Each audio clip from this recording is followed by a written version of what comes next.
ये चाहते हैं कि इस्लाम को और मुसलमानों को गाली ना दी जाए, तो अविलंब माफी मांगे और निशर्त माफी मांगे।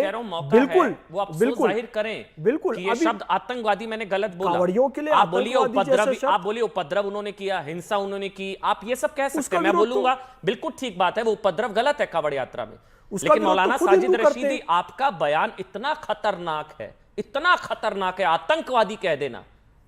आप चाहें तो आप उस पर खेद जाहिर कर सकते हैं मौलाना साजिद रशीदी। मैं फिर कहूंगा हिंदू उतना उदार है, सहिष्णु है, आपको माफ कर देगा। बोलिए आप मौलाना साजिद रशीदी, बोलिए प्लीज बोलिए। अमन भाई, मेरा मकसद ना तो धर्म पर बोलना था, ना मेरा मकसद किसी की आस्था को आहत करना था। मैंने एक लफ्ज बोल दिया, आतंकवादी लफ्ज बोल दिया, अगर किसी को ठेस पहुंची हो मैं क्षमा यातना करता हूं, मुझे कोई इसमें बुराई थोड़ी है। अभी थोड़े ट्रैक पे आ रहे हैं, लेकिन मेरा मकसद ये है कि जो गलत लोग हैं उनको गलत बोलना चाहिए, नहीं लेकिन चाहे वो मेरी तरफ हो चाहे आपकी तरफ हो। आप फिर बोलिए गलत बोलना चाहिए गलत। लेकिन ठीक है आतंकवादी, लेकिन ठीक है आतंकवादी कहा गया, वो गलत हो गया, मैं मान लेता हूं कि हाँ गलत हो गया। चलिए डिबेट, एक मैं आपके चैनल पर खेद व्यक्त करता हूं, वही हमारा आपने खेद, क्योंकि यही डिबेट का मकसद है मेरे ख्याल से। अगर आपको अपनी गलती का एहसास हो रहा है, मैं मौलाना साजिद रशीदी, देखिए अगर हिंदू धर्म में कुछ चीजों में इस तरह का उपद्रव हो रहा है, मैं आपके साथ खड़ा हूं, गलत है। जो शिव भक्त इस तरह की हरकतें कर रहे हैं, उपद्रव कर रहे हैं, गलत है। लेकिन यह कह देना वो आतंकवादी हैं, शिव भक्त तो हैं, उपद्रव कर रहे हैं, लेकिन वो आतंकवादी अगर आप कह देंगे तो फिर मुहर्रम से लेकर शब बारात से लेकर बहुत जगह होता है, और आपके लिए वाकई कठिनाई हो जाती। मुझे अच्छा लगा आज आपने खेद जाहिर किया। समाजवादी पार्टी के अनुराग भाई, अनुराग भदौरिया, अब तो उन्होंने भी खेद जाहिर कर दिया, अब तो बोल दीजिए उन्होंने गलत बोला। मैं तो बोल दिया उन्होंने गलत बोला है, एसटी हसन ने गलत बोला, मैं तो कह रहा हूं एसटी हसन ने गलत बोला, अब सुन लीजिए। बिल्कुल कोई भी व्यक्ति, सुन लीजिए, आप मुझे बोलने दीजिए। राजीव राय ने गलत बोला। कोई भी व्यक्ति अगर हमारे कावड़ियों को आतंकवादी बोलेगा तो गलत बोल रहा है। माना कि सभी जगह कुछ लोग, एक दो लोग होते हैं जिनको सब लोग उसकी निंदा करते हैं, लेकिन सभी के बारे में बोलना बिल्कुल गलत। मदरसे में आतंकवादी पैदा होते ये बोलना वो भी गलत, अगर कांवड़ी में आतंकवादी आते हैं ये भी गलत। जो इससे गलत बोलते हैं वो सरासर, मुझे लगता है ऐसे लोगों को पार्टी में नहीं रखना चाहिए। नहीं, ऐसे लोगों तो बीजेपी में भी नहीं रखना चाहिए। पार्टी में, समाजवादी पार्टी में एसटी हसन तो अभी तक है और बहुत सीनियर, उनका प्रमोशन वगैरह भी हो रहा है लगातार। मेरी बात सुन लीजिए, मेरी बात आप कैसी पार्टी में हैं जो पार्टी शिव भक्तों को आतंकवादी से तुलना करती है? मैं बोलूं, बुरा लगता है किस पार्टी में आप? मुझे तो बहुत बुरा लगता है कि चढ़ावा चोरी हो जाता है भारतीय जनता पार्टी की सरकार में। आपका ट्रैक फिर वहीं अटक जाएगा। बहुत बुरा लगता है मुझे, मुझे भी बुरा लगता है कि कोई अगर हमारे कावड़ियों को आतंकवादी बोलता है। नहीं, आप इनकी पावर से ऊपर का सवाल कर रहे हैं। हम तो हिंदुस्तान की बात करने वाले लोग हैं, इनकी पावर से ऊपर का सवाल कर रहे हैं। इनमें पावर थोड़ी है कि निकाल दें एसटी हसन को। अरे भाई मेरी बात सुन लो, मेरी बात पहले अपने शब्दों पे एसटी हसन को निकालने की इनमें पावर नहीं है। आप इनकी पावर से ऊपर का सवाल कर रहे हैं, आतंकवादी इनकी पावर नहीं है। अनुराग भदौरिया, एसटी हसन ने माफी मांगी थी क्या? आज मौलाना साजिद रशीदी ने खेद प्रकट किया, खेद प्रकट किया। मैं तारीफ कर रहा हूं इनकी। क्या एसटी हसन ने माफी मांगी? एसटी हसन से मंगवा दें, एसटी हसन से माफी मंगवा दो। अरे सुन तो लो, एसटी हसन से माफी मंगवा दो। ये सिर्फ इतना कह दें कि एसटी हसन को माफी मांगनी चाहिए। पहले चुप करा दो, इनसे ये कहलवा दो कि एसटी हसन को माफी मांगनी चाहिए। इनसे ये कहलवा दो आप। मैं अपनी बात कह लूं।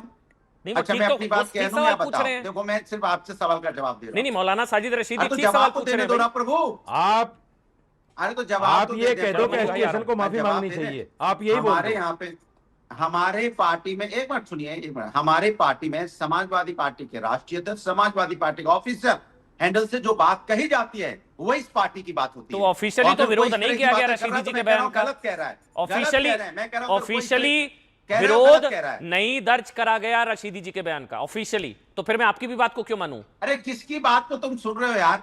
वो आदमी जो महिलाओं का सम्मान नहीं कर सकता, वो आदमी हमारे धर्म के बारे में बात करेगा? आपके क्या ऑफिशियल हैंडल से मैं ढूंढ रहा था, समाजवादी पार्टी के किसी एक नेता ने विरोध नहीं किया। अरे इसको मेरे साथ से हटाइए यार, ऐसे आदमी को जो हमारे धर्म के बारे में उठाते हटाइए इसको हमारे सामने से। हमारे बगल में क्यों लगा रखा है इसको? बीजेपी के बगल में आपकी पार्टी के नेता बैठते हैं, एसटी हसन। एक बार एसटी हसन के बारे में ऐसा बोलिए कि मैं हटाइए इस आदमी को मेरी पार्टी से, एक बार बोल के दिखाइए। सुनो, इनको बीजेपी के बगल में लगाइए, एक बार बोलिए ना एसटी हसन को हटाइए मेरी पार्टी से। औकात नहीं बोलने की, बीजेपी के बगल में लगाइए, इनकी औकात नहीं है बोलने की, बीजेपी के बगल में लगाइए। ठीक है, हो गया। इनकी औकात नहीं है बोलने की अनुराग भाई एसटी हसन के बारे में। ये प्रवक्ता पद से हटाइए। चल मणि त्रिपाठी को दिखाइए। सीधी सी बात, अनुराग भदौरिया, जब आज ये बयान आया, बीजेपी के 10 नेताओं ने विरोध किया। मैंने पढ़ा सारे एक एक करके, गलत बयान गलत बयान गलत बयान। मैं ढूंढता रह गया। मैंने रिसर्च टीम को बोला ऐसा नहीं हो सकता कि समाजवादी पार्टी, सनातनी समाजवादी पार्टी विरोध ना करे, ऐसा हो नहीं सकता है। और आप लोगों ने मुझे गलत साबित किया। एक भी नेता ने समाजवादी पार्टी के विरोध नहीं किया रशीदी के बयान का। तो काहे के सनातनी समाजवादी कर रहे हो, काहे के रशीदी वो यार, आप जबरदस्ती उनको हीरो बनाए घूम रहे हो यार। वो आदमी जो महिला को सम्मान नहीं करता, बीजेपी के हीरो हो सकते हैं, हमारे लिए कोई हीरो नहीं हो व्यक्ति, कोई और ही नहीं। वो व्यक्ति हमारे लिए कहीं अरे तो विलन बता देते शलमनी त्रिपाठी जी।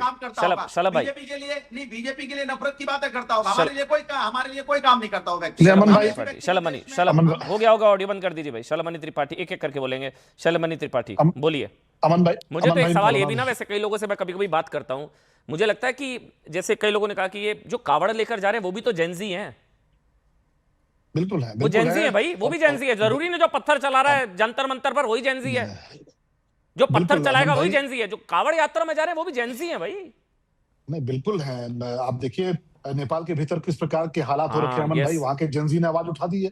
वहां के जेंजी में वहां पे 3 लोगों की हत्या हुई, 2 मेहता बंधु मारे गए, कि यदुवंशी भाई मारा गया, और उसके बाद वहां के जेंजी ने वहां पर पूरी व्यवस्था के खिलाफ एक आवाज उठाई है।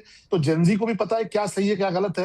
रही बात कि मौलाना रशीदी को लगा कि हाँ उन्होंने गलत बोला और आपके डिबेट पर उन्होंने माफी मांगी, मुझे लगता है कि ये टॉपिक यहाँ पर खत्म होना चाहिए। लेकिन समाजवादी पार्टी पता शलभ भाई, आप ही बोलिएगा, मैं आप ही के पास आ रहा हूँ, आप ही बोलिएगा बस एक चीज, इनकी हिम्मत कैसे होती है? आपको लगता है हिम्मत बढ़ती है उनकी वजह से जो विरोध नहीं करते हो कवर फायर देते हैं? मेरे को उस पर भी जाना है, हिम्मत कैसे होती है? नहीं, देखिए, अब मौलाना रशीदी, आज भारतीय जनता पार्टी की सरकार है, नंद किशोर गुर्जर जी थाने पर पहुंच चुके हैं, एनएसए लगाने की बात हो रही है, तो इनको भारतीय संविधान की इनको समझ में आ रही है। नहीं तो ये समाजवादी पार्टी की जब सरकार होती थी तो ये मौलाना साहब जो है ये बैठ के सरकारें चलाते थे, ये लोग त्योहार तय करते थे, हमारे राम मंदिर के भीतर एक दीपक नहीं जलने देते थे। आपको तो याद होगा भगवान राम की विजय के नाम पे पूरी दुनिया दीपावली मनाती है, लेकिन भगवान राम के मंदिर के भीतर एक दीपक समाजवादी पार्टी की सरकार में नहीं जलने दिया जाता था। और उसका कारण ये था कि मौलानाओं का दबाव होता था। लेकिन मैं ये देख रहा हूं कि आज समाजवादी पार्टी ये मौलाना का जिस प्रकार से अपमान कर रही है, ये भी उचित नहीं है। मौलाना को इस प्रकार से बगल में बैठाकर उनको इस प्रकार से बेइज्जत करना, इस प्रकार से अपमानित करना, वो हिंदू वोट चाहिए नहीं उनको, ये कहना कि इनको मेरे बगल से खदेड़ दो। एक बार रशीदी जी कुछ कहना चाह रहे हैं। शलभ भाई, हाँ बोलिए रशीदी। ये ऐसी बातें पता क्यों शलभ भाई, क्यों हो रही है ऐसी बातें? समाजवादी पार्टी आपके लिए मुसलमानों के लिए ऐसी बातें कर रही है। मैंने, हाँ सुनिए ना क्यों हो रहा है, मैं बताता हूं। मैंने एक मांग उठा रखी है और उसका अच्छा खासा रिस्पांस मिल रहा है कि अब की बार अखिलेश यादव मुख्यमंत्री नहीं होगा, मुसलमान मुख्यमंत्री होगा। अगर मुसलमान मुख्यमंत्री होगा तो इनको वोट मिलेगा, नहीं तो नहीं मिलेगा। अच्छी बात है। इसलिए मेरे खिलाफ वोट हमेशा लिया, 18% वोट हमेशा मेरे खिलाफ लिया है। चलिए, तो जाहिर तौर पे ये मांग तो बनती है, जायज बनती है। बिल्कुल। अब सबका ऑडियो बंद। अब अनुराग का ऑडियो। अनुराग, आप अपनी एनर्जी वेस्ट करते हैं, जब आप बोलेंगे सबका ऑडियो बंद कर दूंगा। अब आप बोलिए। हाँ, अब आप देखिए, मैंने बोला वो व्यक्ति आके टीवी डिबेट बोलता है, आप बुलाते तभी तो बैठा था। ऐसे व्यक्ति को बुलाते क्यों जो व्यक्ति महिलाओं के खिलाफ बोलता है? तो आते ही नहीं मेरी डिबेट में, जिन्होंने शिव भक्तों पर बोला था। इसके मतलब आप प्रमोट कर रहे हो उसको। ऐसे व्यक्ति, जो व्यक्ति बीजेपी को वोट देता है, मेरे बगल में क्यों बैठेगा और रसीद दिखाता है मैं बीजेपी को वोट देके आया हूं? इसके मतलब बीजेपी की तरफ से बैटिंग करता है। इसके मतलब माहौल जानबूझ के ऐसी बातें करता है जिससे माहौल खराब हो। मुसलमान बड़ी संख्या में बीजेपी को वोट दे रहे हैं। वोट देना चाहिए था। बैठ के कोई व्यक्ति अगर माहौल, अरे मुसलमान बड़ी संख्या में बीजेपी को वोट देते हैं भाई। मुझे वोट समाजवादी को देना चाहिए था। दिखाई मैं बीजेपी को वोट देके आया हूं। मैं कोई गलत कर रहा हूं क्या? तो ये मुसलमान नहीं है, बीजेपी के, तो ये मुसलमान नहीं रहे। नहीं, बीजेपी को वोट देंगे। मैं तुम्हारा बंधुआ मजदूर थोड़ा ही हूँ, तुम्हारा गुलाम थोड़ा ही हूँ। अरे किसी गुलाम नहीं हो, लेकिन अरे तुम्हारा बंधुआ मजदूर। अरे अनुराग भाई, बड़ी संख्या में मुसलमान बीजेपी को वोट दे रहे हैं। आतंकवादी नहीं बोलोगे, कान खोल के सुन लो मौलाना। 20 टुकड़े हो रहा है। 37 सीटें किसने दिलवाई हैं? अरे छोड़ो, 37 सीटें मुसलमान की वजह से आई हैं। यादव वोट कितना परसेंट है पूछ लो इनसे। यादव वोट कितना परसेंट है? कैसे बोल रहे हैं आप? इस्लामिक स्कॉलर, इमाम एसोसिएशन के, आपको मुस्लिम वोट नहीं चाहिए? अनुराग भाई, आपको मुस्लिम वोट नहीं चाहिए, कैसे बोल रहे हैं आप? बात मुसलमान की नहीं हो रही है, बात व्यक्ति की हो रही है। कोई व्यक्ति किसी धर्म का हो, अगर महिलाओं के खिलाफ बोलेगा, कपड़ों के खिलाफ बोलेगा, तो उसके खिलाफ आवाज उठाई जाएगी। इतना गुस्सा एसटीएसएन के बयान पे नहीं आया था आपको? अच्छा चलो, अमन भाई, एक मैं समाजवादी पार्टी को इनकी आवाज बंद कीजिए। मैं सवाल कर रहा हूँ, ठीक है, मैं एक सवाल कर रहा हूँ, इनकी आवाज बंद कीजिए। नहीं, बस 10 सेकंड जल्दी से बोलिए। मैं ये कह रहा हूँ कि साजिद रशीदी भी इनको वोट देगा, ये ऐलान कर दें कि मुसलमान मुख्यमंत्री होगा। मैं दूंगा इनको वोट। बोले कौन हो मुसलमान ऐसा एक मुख्यमंत्री महिला का होगा। सम्मान करना पहले बात सीख करें। जाइए, पहले पहला का सम्मान करना सीखिए। इस आदमी की औकात नहीं बोलने चलिए की। ऑडियो बंद, फैज भाई बोलेंगे जल्दी से। फैज भाई, मामले में बिल्कुल इस बात का समर्थन करना चाहूंगा कि मुस्लिम तुष्टीकरण के लिए अमन भाई मुल्ला मुलायम जैसा इन्होंने लकब ले लिया, राम भक्तों पर गोली चलवाई मुस्लिम तुष्टीकरण के लिए, जौहर यूनिवर्सिटी अवैध बना दी मुस्लिम तुष्टीकरण के लिए। तो भाई अब सचमुच में एक मुसलमान को मुख्यमंत्री बनाने का समय आ गया है। घोषित करें। उमेश पुरी जी 20 सेकंड, इलाज क्या है कि दोबारा से ऐसा ना बोल पाए, सिर्फ 10 सेकंड।